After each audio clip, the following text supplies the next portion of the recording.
هذه اشاعات، هذه افتكاسات سوشيال ميديا. كتير بنسمع انه اشرب شاي اخضر على الريق او اشربه 3 مرات في اليوم عشان تحرق. هل الكلام ده علمي؟ الحقيقه غير علمي بالمره. هذه اشاعات، هذه افتكاسات سوشيال ميديا. مفيش حاجه هشربها تنزل دهون في الكرش تحديدا، مفيش حاجه اسمها كده، الكلام ده كله افتكاسات. طب ايه العلم اللي ورا القصه دي؟ العلم اللي ورا القصه دي ان في حاجات مضادات اكسده موجوده في الشاي الاخضر، ده علمي، ده حقيقي. حاجه اسمها الكاتيكاينز، دي ماده موجوده مضاده للاكسده، موجوده بكثره في الشاي الاخضر. مشكلتها انها لو اتحط عليها ميه مغليه بتتكسر. وانا النهارده لو شربت الشاي الاخضر زي بلاده، هما بيشربوه بالنقع، بينقعوه، فما بيحطوش ميه مغليه، فبياخدوا الماده دي، الماده الفعاله. ده هيساعدني كمضاد اكسده، ما قلتش بيخسس، بيخلي صحتي احسن. طب لو حطيت عليه ميه مغليه، خلاص بقى كده راحت فايدته. انا بشربه كميه. طب هل هينزل لدهون الكرش سخن؟ هل هينزل للفخذ سخن؟ طبعا لا. وايه اللي هيوصله تحت الجلد اصلا؟ ما هو هينزل لمعدتي. فالكلام ده كله افتكاسات يا جماعه. ما نقعدش نجري ورا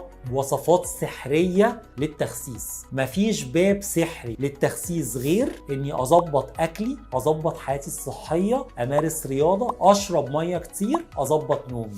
مفيش حاجه بره دول.